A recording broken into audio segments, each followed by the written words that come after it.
Hello everyone and welcome back to Skillbuzz. I am Navya and I hope you all are doing good. Guys, I'm back with another video and the topic for today's video is effective email writing.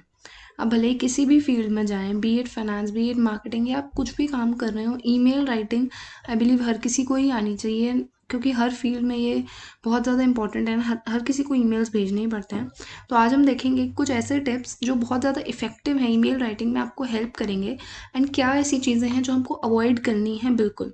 So without any further delays let's start. तो जो first हमारी tip है that is subject line matters. Subject line guys जो आप email में देखते हैं, यहाँ पे जो सब्जेक्ट लाइन लिखी हुई है, यहाँ पे 2cc सब्जेक्ट, राइट। ये सब्जेक्ट लाइन बहुत मैटर करती है। बहुत सारे ऐसे लोग हैं जो सब्जेक्ट लाइन एंटर नहीं करते या कुछ इररेलेवेंट सा वहाँ पे डाल देते हैं, बट ये आपको नहीं करना है क्योंकि सब्जेक्ट लाइन जो है it is the first impression of your email. अगर आपको पता हो, आप जब भी ईमेल सेंड करते हैं तो जो रिसीवर है आपका, उसको जो है आपकी सिर्फ सब्जेक्ट लाइन दिखती है उनके इनबॉक्स में, आपका नाम और सब्जेक्ट लाइन। तो जब तक उन्हें अगर सब्जेक्ट लाइन ही कुछ इरेलीवेंट सी लगी तो वो आपका ईमेल नहीं खोलेंगे। And also it helps the receiver to identify the content कि वो किस चीज़ से रिलेटेड है, ठीक है। और एक बात मैं आपको और बताती हूँ, बहुत बार क्या होता है, हम लोग बहुत ना इरेलीवेंट सी ये सब्जेक्ट लाइंस डालते हैं। कुछ लोग डालते हैं you don't want to miss this और कुछ ऐसा करके अगर आप डालते हैं तो जो ईमेल ब्राउजर्स हैं वो भी बाय डिफ़ॉल्ट स्पैम में आपके ईमेल्स को डाल देगा, बिकॉज़ उनको ऐसा मॉडल किया गया है कि कुछ भी अगर ऐसी लाइंस हों तो वो उन्हें स्पैम में डाल दे। बट आपको अपनी सब्जेक्ट लाइन जो है वो हमेशा बिल्कुल टू द पॉइंट, एंड जो भी आपका जिस बारे में ईमेल है टू द पॉइंट एंड बिल्कुल रेलिवेंट सब्जेक्ट लाइन होनी चाहिए। सो this is the first tip. The second tip is greeting और ओपनिंग। तो जो हमारी ग्रीटिंग और ओपनिंग होती है ईमेल की, वो बहुत ज़्यादा इंपॉर्टेंट होती है। हमें हमेशा हमेशा ग्रीट करना चाहिए हम जिसको भी ईमेल रख रहे हैं। बहुत सारे तरीक़ों से आप ग्रीट कर सकते हैं, be it good morning, good afternoon, या आप सीधा ये भी लिख सकते हैं hope this email finds you well, finds you in good health, ऐसा करके लिख सकते हैं आप। But always just try to put a greeting, ताकि सामने वाला जो ईमेल पढ़े उसको ये ना लगे कि यार इसने ईमेल भेजी, अपना काम बोला and it's over. No, it's a proper way, there is a proper way, आपको हमेशा ग्रीट करना होता है। सेकेंड थिंग इज़ ओपनिंग्स, ठीक है। तो जो ओपनिंग लाइन जो होती है ना, it should always and always convey the concern of the email. जो रिसीवर है उसको आपकी ओपनिंग लाइन पढ़ के पता चल जाना चाहिए कि ईमेल का मेन कंसर्न क्या है, क्यों लिखा गया है मुझे ईमेल। इस एग्जांपल में आप देख सकते हैं, I noticed you mentioned a problem on Twitter, this article on a blog has a solution, is it the one you are looking for. अब ये जो है ये पता चल रहा है कि भाई ट्विटर की तरफ से मे बी गई हुई है किसी एक यूज़र को जिसको कुछ प्रॉब्लम आ रही थी, तो वो यूज़र पढ़ते ही समझ जाएगा कि हाँ भाई ये क्यों मेल मुझे लिखा गया है, इसका मेन रीज़न क्या है। So the opening line is very important. Now guys, the third tip is that you should keep your emails short and crisp. ये बहुत ज़्यादा important tip है and just note this wherever you want to. आपको हमेशा अपने emails जो हैं वो शॉर्ट रखने हैं।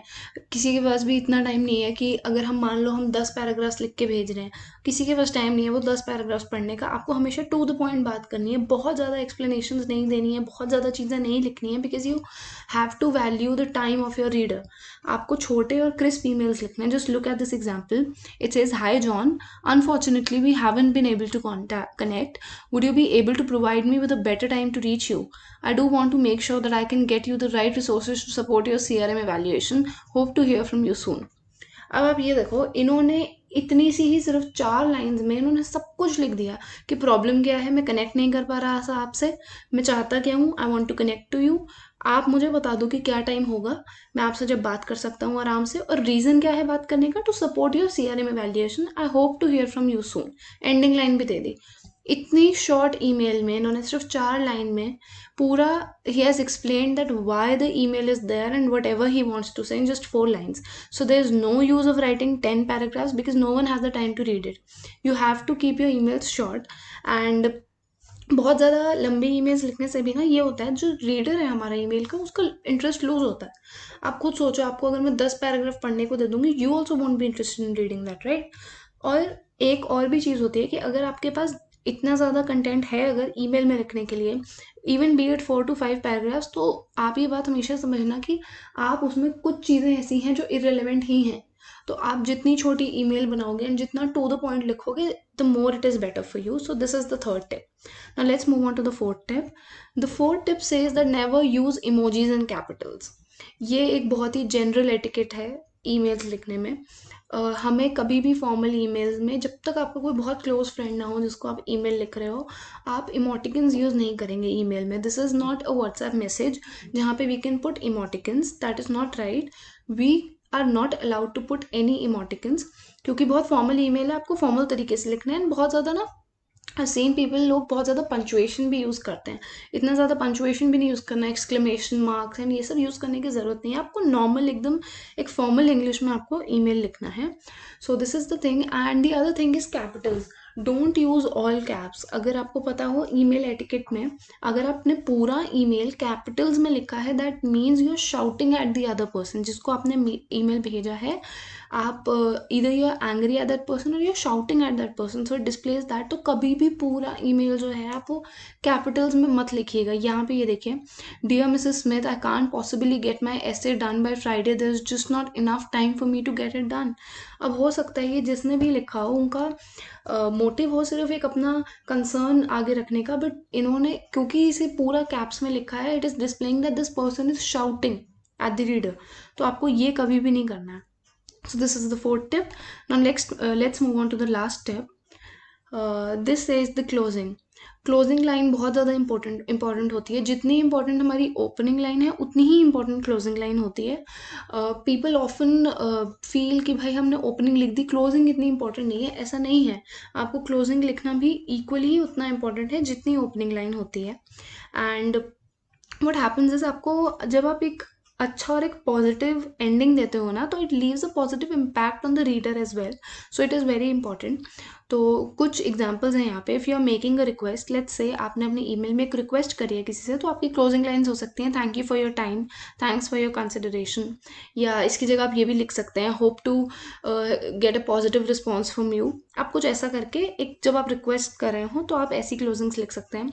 या फिर if you are responding to a request, तब आप लिख सकते हैं, hope this helps, let me know if there is any other way I could be of assistance. This is the way. आप जब अगर रिस्पॉन्ड कर रहे हैं किसी रिक्वेस्ट को, आप तब लिख सकते हैं. And if you are setting up a meeting, तो आप ये एग्जाम्पल यूज़ कर सकते हैं, सी यू नेक्स्ट वीक. तो द थिंग इज़ कि क्लोजिंग बहुत ज़्यादा इंपॉर्टेंट है, एंड क्लोजिंग देनी ही चाहिए हमेशा अपनी ईमेल के एंड में. So these were the 5 tips. But also आप लोग अभी वीडियो मत छोड़ के जाएगा. I have to tell something to all of you. I have a surprise for you all. आप सबको पता है कि ये ईमेल कितना ज़्यादा इंपॉर्टेंट होता है लिखना. एंड प्रोफेशनल वर्ल्ड में it's not just email, but resumes और हमारे इंटरव्यूज़ वो भी बहुत ज़्यादा इंपॉर्टेंट होते हैं. लेट्स से कि आपने किसी मे बी कंपनी में अप्लाई किया है, ईमेल के थ्रू एचआर को कांटेक्ट किया था that I want to work with your company और कुछ ऐसा करके. एंड उसके बाद you are getting a chance to you know have a word with the HR, and आपका वहाँ पे इंटरव्यू वगैरह हो रहा है, वो आपसे आपका रेज्यूमे मांग रहे हैं. तो आप जितना इम्पॉर्टेंट आपका अच्छा कम्युनिकेशन है ईमेल के थ्रू, उतना ही इम्पॉर्टेंट आपका रेज्यूमे और आपका इंटरव्यू होता है. So I have a surprise for you all, which is कि हमारी जो वेबसाइट है, विच इज़ www.skillbuzz.in, वहाँ पे हमने एक रेज्यूमे एंड इंटरव्यू ट्रेनिंग पे एक free of cost course launch किया हुआ है. आप सब वहाँ जाके इनरोल कर सकते हैं. It is totally free of cost, you do not have to pay anything. And content बहुत ज़्यादा अच्छा है, आप ज़रूर चेक करिएगा. हर चीज़ जो आपको रेज्यूमे पे अपनी डालनी चाहिए या नहीं डालनी चाहिए, एंड हर चीज़ जो आपको इंटरव्यू में खुद को कैसे प्रेजेंट करना है, वहाँ पे सब कुछ है. So I would definitely recommend you all to check that. And also I will show कि आप कैसे इनरोल कर सकते हैं. You have to just simply open our website, which is www.skillbuzz.in. ये हमारी वेबसाइट है, ऐसे खुल जाएगी. आपको नीचे स्क्रॉल करना है एंड यहाँ पे आर कोर्सेज में जो फर्स्ट कोर्स है that is of resume and interview training, आप इनरोल फॉर फ्री पे क्लिक करेंगे, एक ये नया पेज खुलेगा. एंड यहाँ जाके you can simply click here enrol for free पे. आपको सिर्फ साइन अप करना है एंड ये कोर्स आपको फ्री ऑफ कॉस्ट एक्सेसिबल होगा. इसके अंदर हमने सारी चीज़ें डाली हुई हैं. अगर आपको चेक करना है क्या क्या इंक्लूडेड, आप सिलेबस पे जा सकते हैं. यहाँ पे रेज्यूमे बिल्डिंग में सब कुछ है, introduction to resume and structure, important things for resume. जितनी भी आपको चीज़ें नीडेड होंगी रेज्यूमेज और इंटरव्यूज़ के टाइम पर, उसमें ये सब कुछ है इस कोर्स में. So do check this course and enrol for free. Thank you for watching.